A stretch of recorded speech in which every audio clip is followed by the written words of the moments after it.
Welcome to my YouTube channel literature and life. दोस्तों, आप सबका मेरे यूट्यूब चैनल लिटरेचर और लाइफ पर स्वागत है।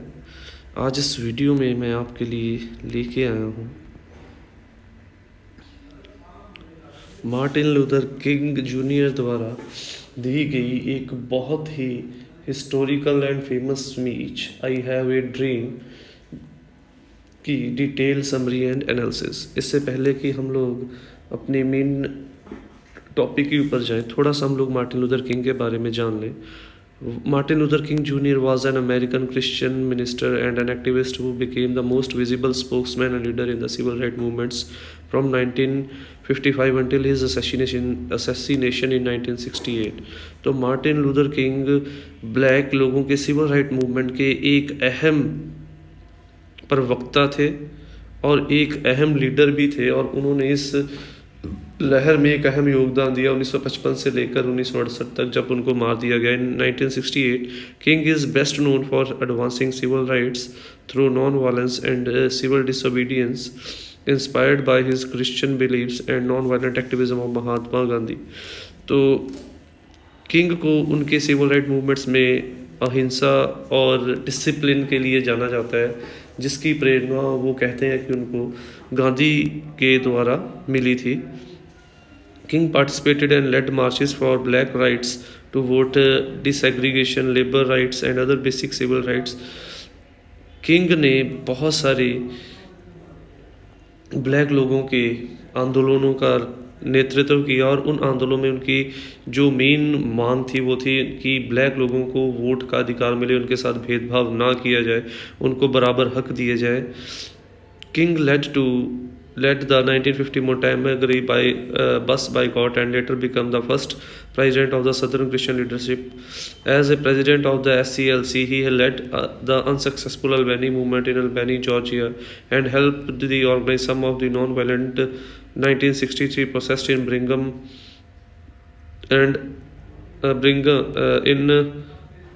Georgia and Alabama. तो उन्होंने बहुत सारे ऐसे ब्लैक लोगों के हकों के लिए जो मार्च निकलते थे, जो आंदोलन होते थे, उनमें एक अहम रोल प्ले किया है। King help organize the 1963 March on Washington. 1963 में उन्होंने world famous historical incident March on Washington आंदोलन का भी जो प्रत्यापन किया था, where he delivered his famous I have a dream speech on the steps of the Lincoln Memorial. और वहीं पे उन्होंने जिस प्रोज का आज हम लोग एनालिसिस करने जा रहे हैं, उस भाषण को दिया था, आई हैव ए ड्रीम, जिसका नाम है, और लिंकन्स मेमोरियल के सीढ़ियों के ऊपर खड़े होके। और ये जो उन्होंने भाषण दिया था, ये जो उनकी स्पीच है, वो ना केवल ब्लैक बल्कि हर एक ऑप्रेस्ड लोगों के लिए एक एग्जाम्पल बन गई आने वाले टाइम के लिए। तो ये थी हमारी ब्रीफ सी इंट्रोडक्शन मार्टिन लूथर किंग की। Now let's move on to our main topic, that is Martin Luther King's I have a dream. I Have a Dream is an unforgettable speech delivered by Martin Luther King to millions of American blacks and whites on August 28, 1963।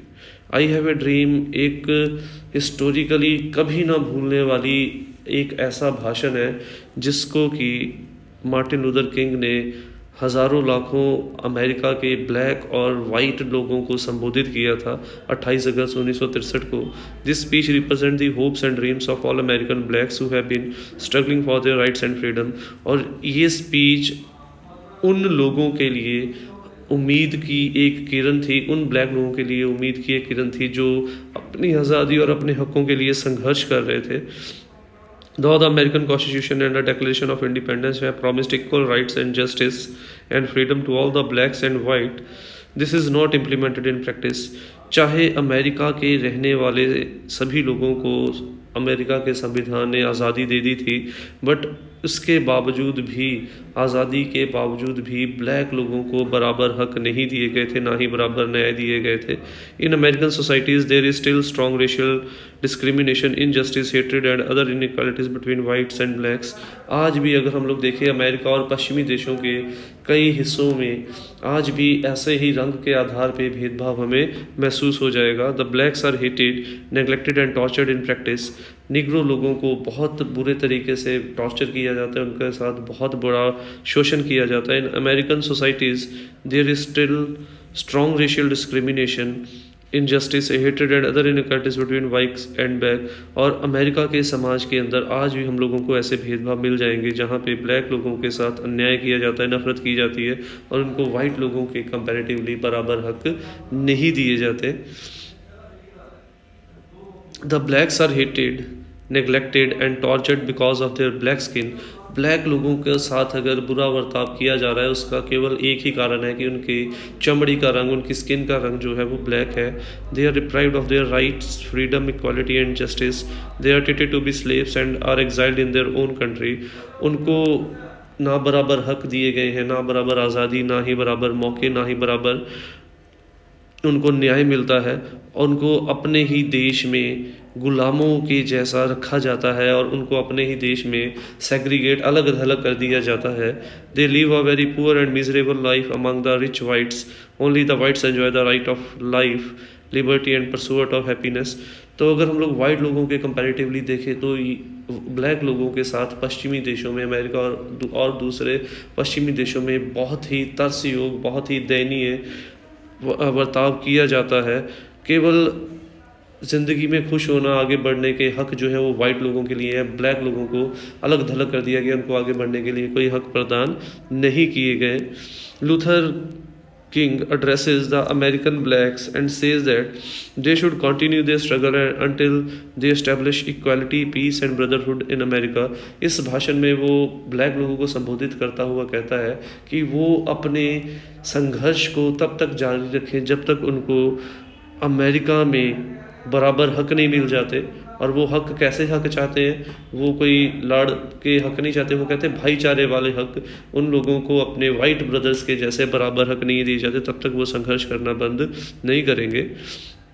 However, their struggle should be without violence। पर वो ये भी चाहता है कि उनका संघर्ष जो है वो अहिंसा के रास्ते पे चलने वाला हो, उसमें हिंसा की कोई जगह ना हो। He says that they should fight for their rights without causing physical violence which may cause bitterness and hatred। वो कह रहे हैं कि अगर हम लोग आतंक करके या फिर हम लोग हिंसा का इस्तेमाल करके अपने हक पाते हैं तो वो कहता है कि उसका कोई फ़ायदा नहीं है, क्योंकि हिंसा करके हम लोग जो नुकसान करेंगे अल्टीमेटली उसका जो खामियाजा है वो उनको ही भरना पड़ेगा। इसीलिए वो चाहता है कि ब्लैक लोग शांतिपूर्वक अपने हकों के लिए संघर्ष करते रहें और शांतिपूर्वक ही उन हकों को हासिल कर लें। They should follow the path and philosophy of Mahatma Gandhi. If they should keep on struggling in a disciplined way they will achieve their AIIMS.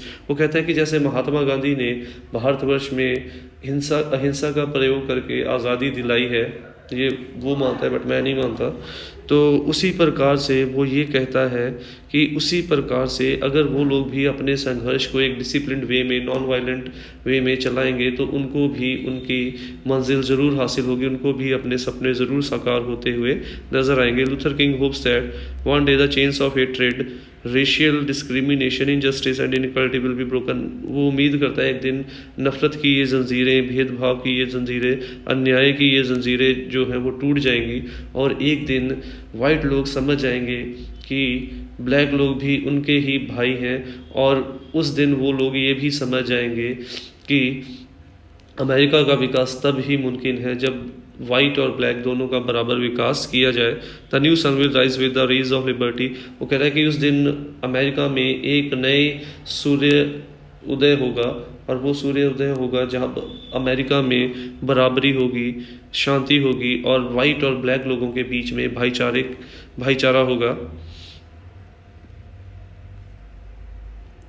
On August 28, 1963,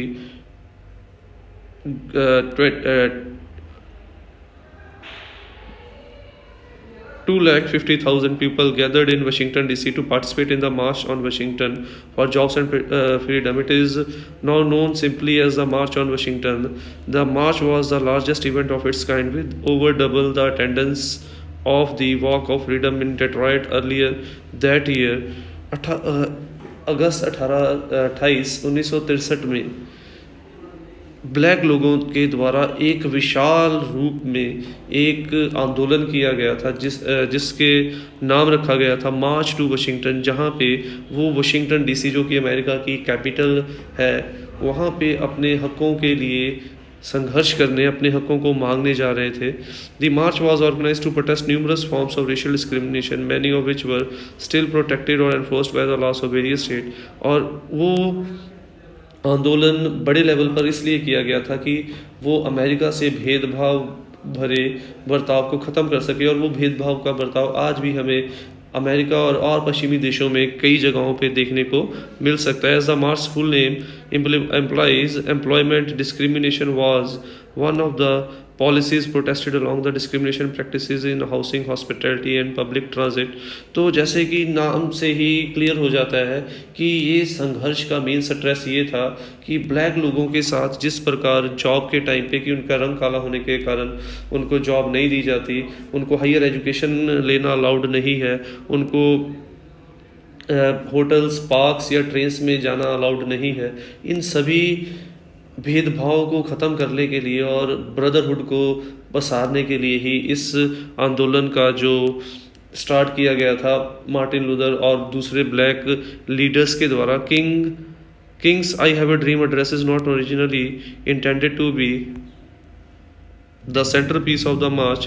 Rather, it took place at the end of 3-hour program of oratory, music and prayer. Nonetheless, his speech is almost universally regarded as the highest point of the march, itself pivotal movement in the history of the civil rights movement।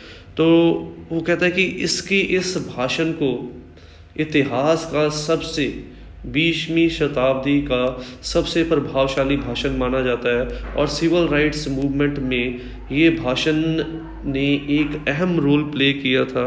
Kings dream of an America free from racial prejudice resonated with its hundreds of thousands of immediate listener। King ने जो सपना देखा था कि ऐसे America का जहाँ पे कोई भी नस्लवादी या रंगवादी भेदभाव ना हो, वो सपना आज वो हज़ारों लाखों सुनने वालों के सामने बयान कर रहा था। It also encouraged the millions who encouraged his speech on the who encountered his speech on the radio, on television or in print in the months of the year following the march। Many of the demands were enacted as federal laws। और ना केवल वहाँ पे बैठे लोगों बल्कि और जो लोग मौजूद थे और जो ऐसे ही लोग थे उनके ऊपर भी इस मूवमेंट ने बहुत प्रभाव डाला था। दीज लॉज वर, और इसके भाषण के बाद बहुत सारे ऐसे जो डिमांड थी उनको कानूनी तौर पे मान भी दिया गया था। These laws were the Civil Rights Act of 1964, और उन लॉज को नाम दिया गया था Civil Rights Act 1964। Although African Americans still face various forms of discrimination, segregation of schools, hotels and restaurants was no longer। No doubt आज भी black लोगों को, निग्रो लोगों को कई प्रकार के भेदभावों का सामना करना पड़ता है, बट अब बहुत हद तक 100 में से 80% तक हम लोग कह सकते हैं कि जो ब्लैक लोगों को भेदभाव का सामना करना पड़ता था पश्चिमी देशों में, वो लगभग ख़त्म हो चुका है। To this day many activist and political leaders cite Martin Luther's dream as emblematic of fight for racial equality. और बहुत सारे ऐसे पॉलिटिकल लीडर्स और समाज सेवियों ने मार्टिन लूथर किंग की इस भाषण को एक प्रतीक माना था उन लोगों के लिए, प्रेरणा का, जो लोग अपने हकों के लिए संघर्ष करते हैं। They also consider it as the reflection of broader struggle for human rights. Some have made use of the speech of the symbol of the rights. To this day many activist rights movements successes, while others note that much of the dream remains unrealized decades later। तो ये कहना भी गलत नहीं होगा कि Martin Luther द्वारा deliver की गई ये स्पीच बहुत ही प्रभावशाली मूवमेंट थी, एक टर्निंग पॉइंट था सिविल राइट्स मूवमेंट के अंदर। और बहुत सारे पॉलिटिकल लीडर्स, बहुत सारे समाज सेवियों ने इस भाषण से के अंदर उनको एक उम्मीद की किरण नज़र आई ब्लैक लोगों के लिए। नो डाउट बहुत सारी चीज़ें आज भी हैं, बहुत सारे दहाके गुजर चुके हैं इस भाषण को डिलीवर किए, आज भी बहुत सारे ऐसे उस ड्रीम के अंदर सपने हैं जो अभी भी पूरे तरीके पे साकार नहीं हुए, बट एक दिन आएगा जब वो सपने भी ज़रूर साकार हो जाएंगे। कैशिंग अ चेक, अब ऐसे के अंदर क्या बता रहा है देखिए, cashing a check, King's speech begins with an observation that even 100 years after the emancipation proclamation Afro American still face a great deal of oppression. Emancipation was, he says, a great beacon, beacon होती है मशाल, light of hope to those who had lived as slave, yet king insists much work remains before American society can be called free or fair. A century after slavery was abolished, African Americans are still isolated and impoverished. There are, he says, a lonely island of poverty in midst of a vast ocean of material prosperity. This is shameful condition, he argues, is the result of ongoing discrimination in many areas of American life. तो king का भाषण एक बहुत ही important भाषण है और वो ये कहता है कि आज़ादी के दस्तावेज़ के साइन होने के 100 साल बाद भी उसे ऐसा महसूस हो रहा है कि निग्रो लोगों को दबाव का, भेदभाव का सामना करना पड़ेगा। वो कह रहे हैं कि जब अमेरिका की आज़ादी का दस्तावेज़ एमेंसिपिकेशन साइन हुआ था तो वो मशाल अमेरिका में रहने वाले हज़ारों लाखों लोगों की, उसमें ब्लैक और वाइट दोनों वर्ग आ जाते हैं, के लिए एक उम्मीद की मशाल थी जिसके मुताबिक उनको लगता था कि उन लोगों को गुलामी भरी ज़िंदगी से निजात मिलेगी और वो लोग बराबर हक मिल जाएंगे। बट अब भी वो कहता है कि बट हुआ क्या कि उस एमेंसिपिकेशन में जो वादे किए गए थे वो वादे पूरे किए ही नहीं गए। अमेरिका के समाज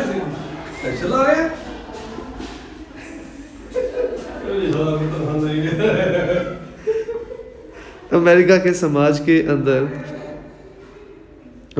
समाज के अंदर भेदभाव जो था वो पूर्ण तरीके से हटाया नहीं गया था और राइटर को ऐसा महसूस हो रहा था कि शताब्दी गुजर जाने के बाद भी अमेरिका में रहने वाले ब्लैक लोगों के अलग थलग कर दिया गया था, उनको आइसोलेट कर दिया गया था, उनके साथ गुलामी भरा बर्ताव किया जा रहा था और उनको अपने देश में ही ऐसा लग रहा था कि वो देश उनका नहीं है। इसीलिए वो ये कह रहा है कि ब्लैक लोगों को ऐसा महसूस हो रहा था कि वो एक ऐसे द्वीप में रह रहे हैं जिनके इर्द गिर्द तो विकास हो गया है बट उनके लिए वो विकास शून्य था क्योंकि ब्लैक लोगों को बराबर हक नहीं दिए गए थे। In explaining the goals of civil right movement, King resorts to the metaphor of a cheque, life, liberty and the pursuit of happiness. He reminds the listeners are described by the Declaration of Independence as a right of all man regardless of ethnicity.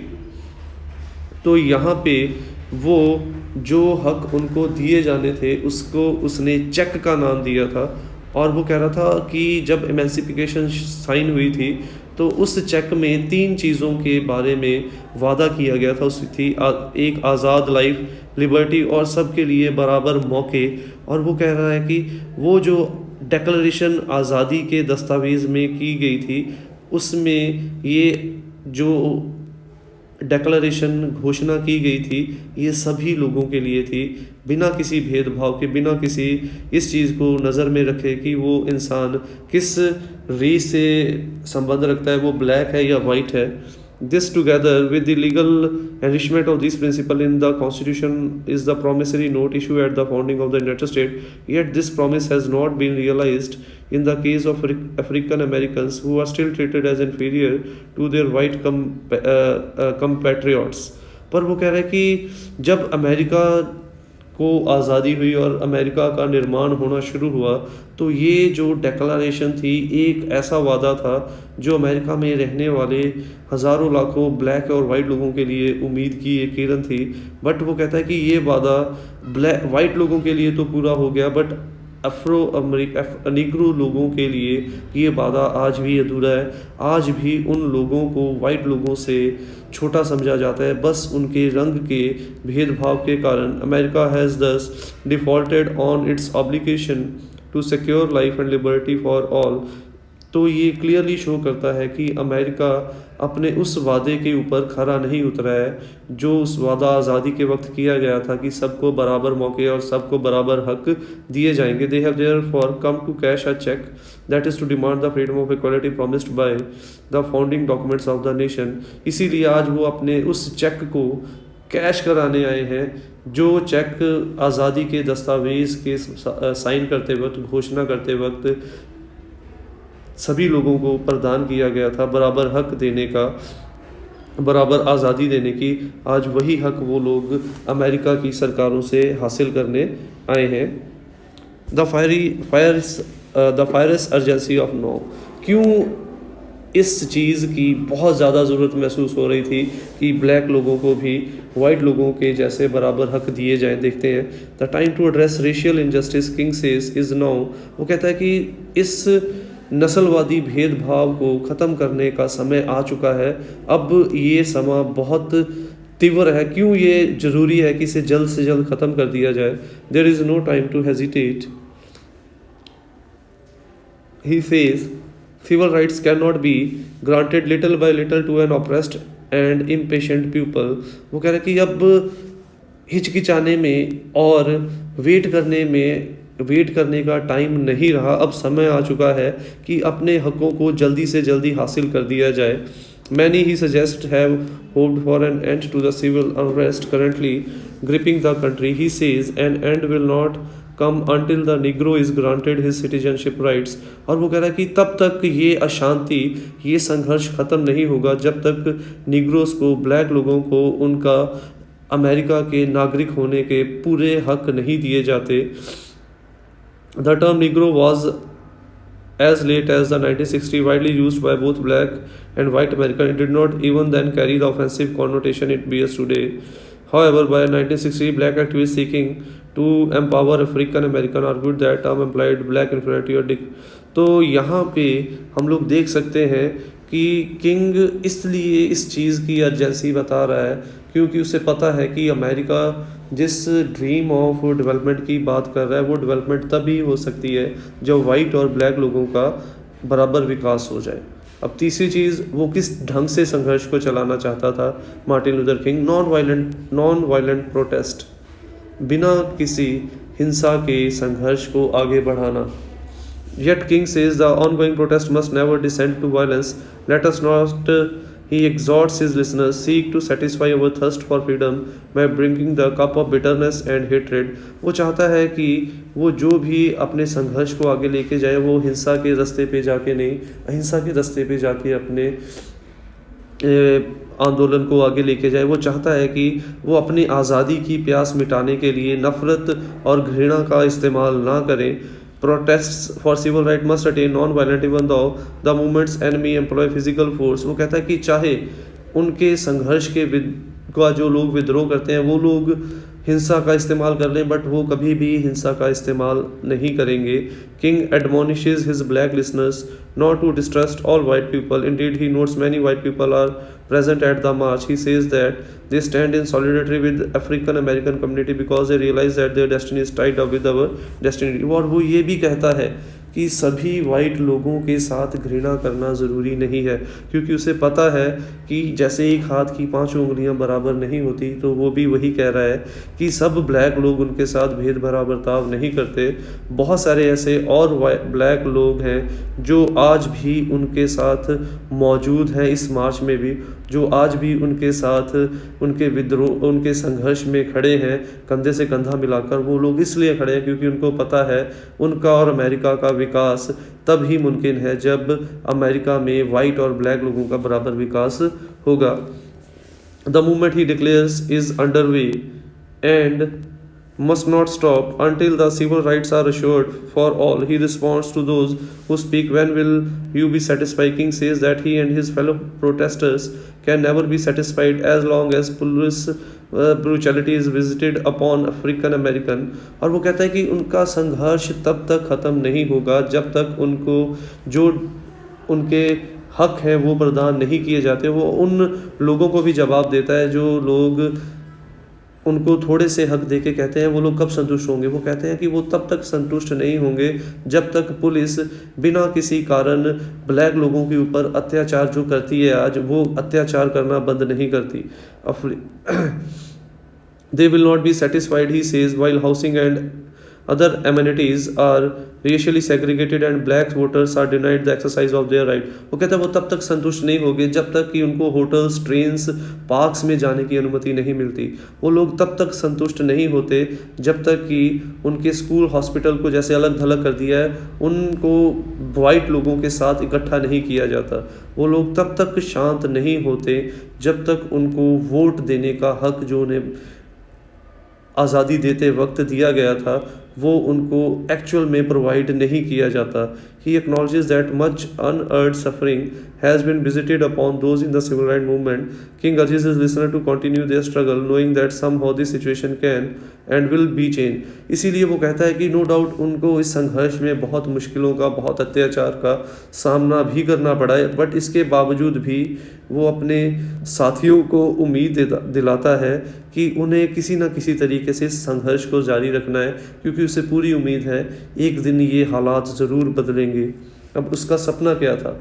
I have a dream. क्या सपना, कि कौन से सपनों का जिक्र king जो है इस प्रोज में कर रहा है? King now shares his dream for American society. He dreams for an American that lives up its ideals of true equality. It is an America in which the racial prejudice has vanished.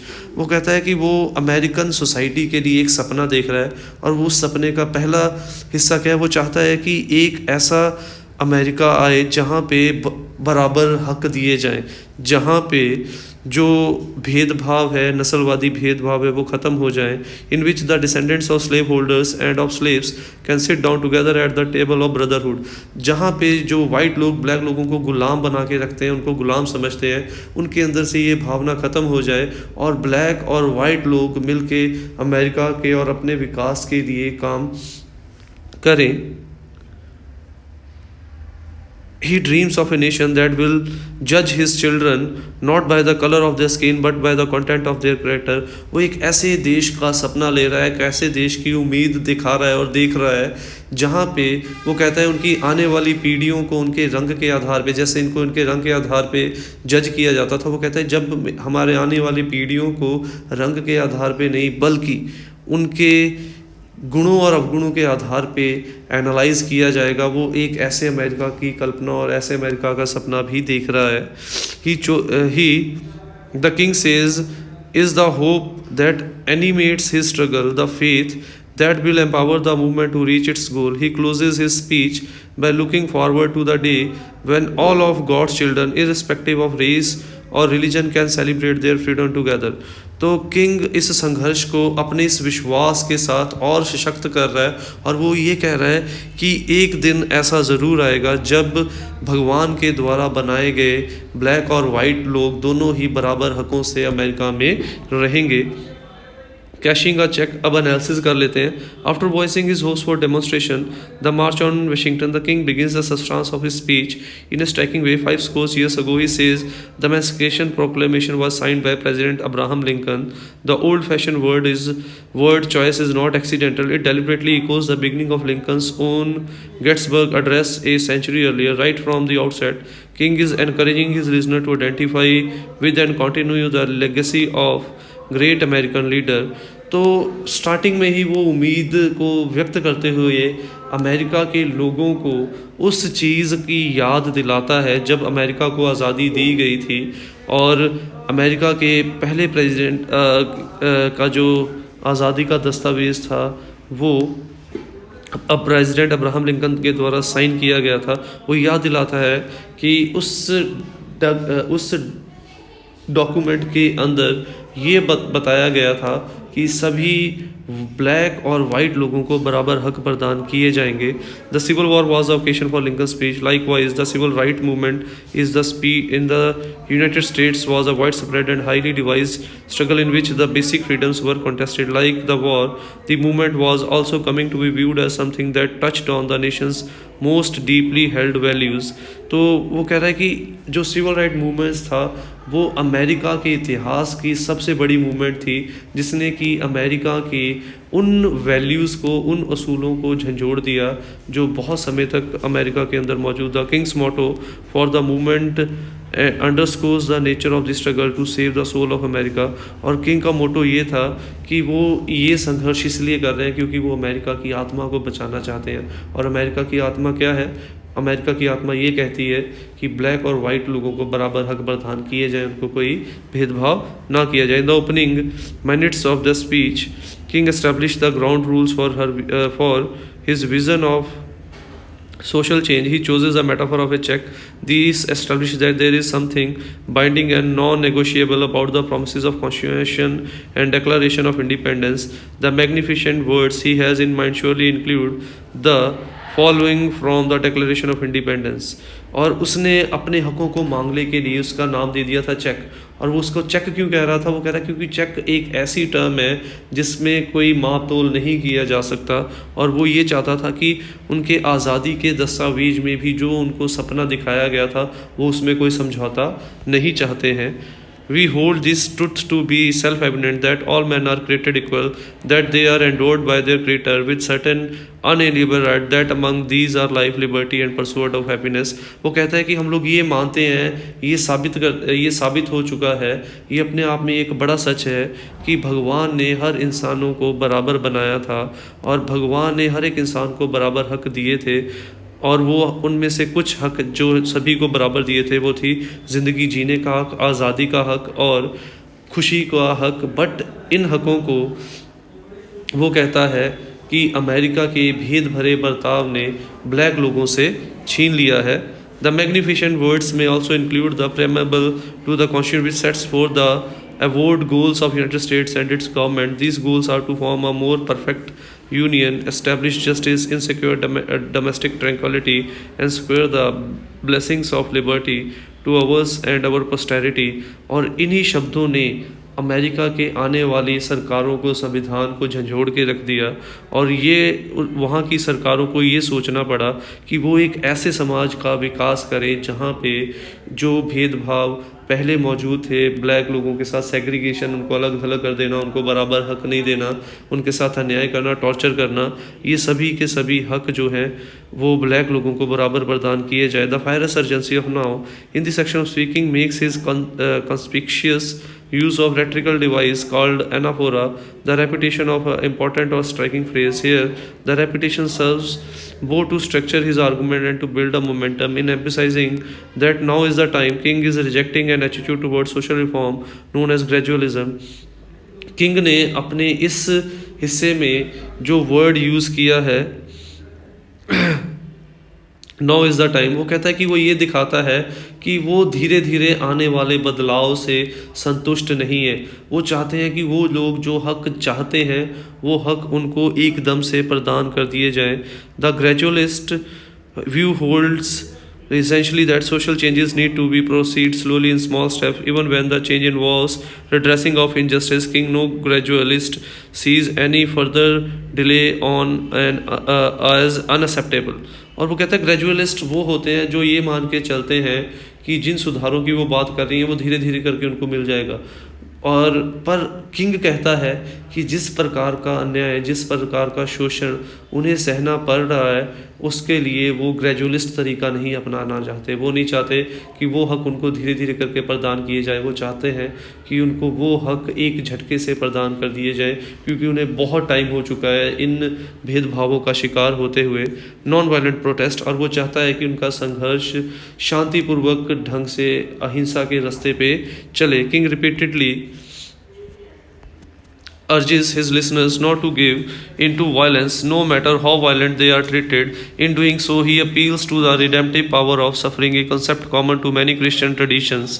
King ये अपने साथियों को कहता है कि वो अपने आंदोलन को अहिंसा के तौर पे आगे बढ़ाए, चाहे उनके विरुद्ध लोग जो सरकार है हिंसा का इस्तेमाल कर ले, वो कभी भी हिंसा का इस्तेमाल ना करे। He also reiterates his belief that America of all races will be best served by society in which they live together peacefully। और वो इस भावना को भी, इस विश्वास को भी दिखाता है कि जिस समाज में सभी को बराबर हक दिए जाते हैं उस समाज का विकास ज़्यादा होता है। Neither of these ideas, racial integration and non-violence, was universally shared by African Americans militating for civil rights in the early 1960s. In fact, King was frequently criticized by members of nations of Islam. This was a black nationalist group that adopted its own interpretation of Islamic beliefs and practices. Black nationalism promoted forming self-governed black communities separate from those of white। और king ये चाहता था कि वो लोग हिंसा के रास्ते पे चल के उनको बराबर हक नहीं दिए जाएं। वो चाहता था कि उनको जो भी मिले अहिंसा के रास्ते पर चल के मिले। उसके इस चीज़ का बहुत सारे लोगों ने विद्रोह भी किया, पर वो चाहता था कि वो ऐसी नेशन की डिमांड, ऐसी नेशन की सपना दे रहा था जहाँ पे जैसे कि अब उनको अलग थलग करके रखा जाता, उनके स्कूल अलग, उनके हॉस्पिटल अलग है। वो कहता मैं ऐसा देश नहीं चाहता, मैं एक ऐसा देश का सपना देख रहा हूँ जहाँ पे उनको बराबर हक दिए जाए, उनको वाइट लोगों से अलग ना किया जाए। At its peak in the 1950 and 1960s, the Nation of Islam was an extremely influential group. King feared that it would induce civil rights advocates to stoop to the level of oppressors। और उसी समय nation of Islam की भी एक भावना चल रही थी, जब जो लोग हिंसा के तौर पे अपने हक मांग रहे थे, और लूथर नहीं चाहता था कि वो उस तरीके से चल के अपना काम करे। To King it was simply not satisfactory to replete white supremacy with black supremacism. वो नहीं चाहता था कि वो ब्लैक लोगों जैसे वाइट लोगों के साथ उनके साथ इन्फीरियरिटी कॉम्प्लेक्स लेके चलते हैं, वो अपने आप को सुपीरियर समझते हैं। वो नहीं चाहता था कि ब्लैक लोग भी उसी तरीके का बर्ताव वाइट लोगों के साथ करना शुरू कर दे। He thought it was a wrong time to dismiss white Americans as devils who are corrupt by their nature। Even King's Christianity was within broader landscape of black rights activism, controversial in as much as put it at odds with the nation's belief। Christianity, according to Nation of Islam doctrine, was a false religion based on skewed interpretation of the Bible and served ends of white people। King was doubtless aware of the appeal of religious and political separatism through his philosophy। He rejected both। King ये भी चाहता था, king को ये भी पता था कि जिन चीज़ों के लिए वो लड़ रहे हैं, अगर वो हिंसा का इस्तेमाल करते हैं तो उसका नुकसान भी उन्हीं को होगा, क्योंकि अल्टीमेटली जो देश का नुकसान हो रहा है उसका प्रभाव उनके ऊपर भी पड़ने वाला था। इसीलिए वो ये भी चाहता था कि जिस प्रकार का बर्ताव वाइट उनके साथ कर रहे हैं, ज़रूरी नहीं वो भी उनका साथ वैसा ही बर्ताव करे, क्योंकि बहुत सारे ऐसे वाइट लोग भी थे जो उनके साथ कंधे से कंधा मिला के सिविल राइट मूवमेंट में उनके साथ चल रहे थे। आई हैव अ ड्रीम, कौन सा सपना वो देखता है। Final paragraphs of King speech are by far best known. In them he one more use anaphora, the repetition of phrase for emphasis to heighten the mood and stir the emotions of the listener। The phrase this time is the famous I have a dream। Importantly, although King uses the word dream, he is not speaking about a vision of far off time or an unrealistic wish। चाहे उसने अपनी इच्छाओं को सपने का नाम दे दिया, but वो ये कह रहा है कि ये ऐसा सपना नहीं है जो सच नहीं होगा, ये ऐसा सपना है जो वो देख रहा है, जो ज़रूर सच होगा, जो ज़रूर साकार होगा। Rather he dreams that his own children will live in a world where the ideals of freedom, equality are respected। वो कहता है वो एक ऐसे अमेरिका की सपना देख रहा है जहाँ पे आने वाली पीढ़ियों को एक ऐसा समाज मिलेगा जहाँ पे बराबर आज़ादी होगी और बराबर हक प्रदान किए जाएंगे। The dream portion of speech was based on the address King had delivered earlier summer during the Detroit Walk to Freedom। King had originally planned to give as much shorter speech at the March on Washington। However, one of his fellow protesters, the gospel singer Mahalia Jackson, urged him to tell about that dream। He obliged her and delivered the long impromptu address we know rather than 4 minutes of closing remarks he had planned। तो basically dream portion जो है उसने अपने भाषण में नहीं रखा था, उसने सोचा था वो छोटी सी ड्रीम ही देगा, बट उसी के एक साथी महलिया जैक्सन ने उसको भाषण देते वक्त रिक्वेस्ट की कि वो उस भाषण को भी दे जो उसने उससे पहले डेट्रॉयट वॉक टू फ्रीडम में दिया था। और इस प्रकार जो भाषण वो केवल 4 मिनट का देना चाहता था, उस भाषण को लंबा करना पड़ा उसे अपने साथी एक संघर्षकर्ता के आग्रह के ऊपर। Another noble feature of these last paragraph is the sheer scope of the allusion. They include King refer to the quotation from scripture, the lyrics of patriot song, and the words of an old Negro spiritual titled "Free at Last." In doing so, he draws a strong connection between the civic ideals of American Republic and the religious nation of freedom from sin. Civil liberty becomes in King's speech something more than the modern political ideal. It becomes a religious imperative emancipation not only of the body but also of the soul. तो इस प्रकार से हम लोग देख सकते हैं in last paragraphs के अंदर उसने बहुत सारे ऐसे सॉन्ग्स की इस्तेमाल किया है जो कि पॉलिटिकली स्पिरिचुअली एक अहम असर डालती हैं उसके साथियों के ऊपर, हमारे ऊपर। और वो ये चाहता है कि जिस एमेंसिफिकेशन की वो बात कर रहा है वो माइंड नहीं बल्कि सोल को भी आज़ाद कर दे और उनको बराबर हक अमेरिका के द्वारा प्रदान किए जाएं। In the end, to conclude, we can say that through this essay the writer has present the idea of brotherhood among the white and black people. अंत में राइटर इस ऐसे के द्वारा हम लोग ये निष्कर्ष निकाल सकते हैं, वो चाहता था वाइट और ब्लैक लोगों के बीच में सामाजिक भाईचारा हो जाए।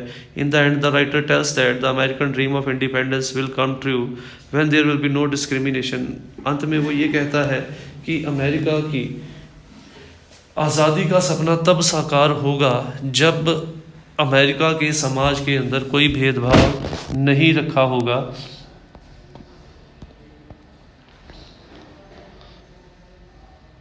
Luther king urges that there should be an immediate change in the conception of white. वो चाहता है कि वाइट जिस प्रकार से ब्लैक लोगों के साथ बर्ताव कर रहे हैं वो एकदम से वो बर्ताव बदल जाए, उनको बराबर हक प्रदान कर दिए जाए। Racial and colour discrimination weaken the foundation of America. वो वाइट लोगों को और सरकार को ये एहसास दिला रहा है कि ये भेदभाव अमेरिका की विकास की नींव को कमज़ोर कर देगा, क्योंकि एक दिन अगर यही लोग हिंसा के रास्ते पे चल पड़े तो जब एक ही देश के लोग आपस में लड़ना शुरू हो जाएंगे तो विकास होना पॉसिबल नहीं होगा। His dream is the dream of freedom. उसका सपना था आज़ादी का, न्याय का और बराबर हकों का। The colour of the skin is not important. वो कहता है कि स्किन का कलर इम्पॉर्टेंट नहीं है, ये इम्पॉर्टेंट है कि वो लोग एक ही देश के, एक ही मातृभूमि के बेटे हैं। What is important is humanity. इंसानियत सबसे बड़ी चीज़ है। Therefore one day all discrimination and inequality will disappear. इसीलिए वो उम्मीद करता है एक दिन हर प्रकार का भेदभाव और हर प्रकार की जो इनइक्वालिटी है वो समाज से दूर हो जाएगी। All the blacks and whites will walk together joining hands as brother and sister. और उस दिन सभी अमेरिका के रहने वाले लोग, ब्लैक और वाइट लोग इकट्ठा हाथ में हाथ डाल के भाईचारे के साथ चलेंगे अमेरिका के विकास के लिए। At last not only black all American people will be free. और जब ये सपना साकार होगा उस दिन वाकई में अमेरिका जो है वो आज़ाद हो जाएगा। There will be sweet music of liberty. उस दिन पूरे अमेरिका में आज़ादी, न्याय और बराबर हकों का पसार होगा पूरे के पूरे अमेरिका में। तो ये थी हमारी आज की वीडियो, जहाँ पे हम लोग देख सकते हैं बेसिकली राइटर की स्ट्रेस यहाँ पे रेशियल डिस्क्रिमिनेशन के ऊपर है, रंग के आधार के ऊपर किए जाने भेदभाव के ऊपर है। पर इसके साथ साथ हम लोग ये भी मान के चल सकते हैं अगर रंग के आधार के ऊपर भेदभाव सही नहीं है तो समाज में फैला हुआ कोई और भेदभाव भी सही नहीं है। इसीलिए जहाँ पे राइटर ये चाहता है कि रंग के आधार पे भेदभाव ख़त्म हो जाए, वहीं पे हम लोग ये भी एक्सपेक्ट करते हैं समाज में फैले और भेदभाव भी ख़त्म हो जाए ताकि पूरा समाज भाईचारे के साथ इकट्ठा होके रह सके। तो ये थी हमारी आज की वीडियो। उम्मीद करता हूँ आपको वीडियो अच्छी लगी होगी। वीडियो अच्छी लगी हो तो वीडियो को लाइक और कमेंट ज़रूर कीजिए और ऐसे वीडियोस के लिए चैनल को सब्सक्राइब कीजिए। Thanks for watching the video. Don't forget to subscribe my channel, click on the bell icon to get the latest updates.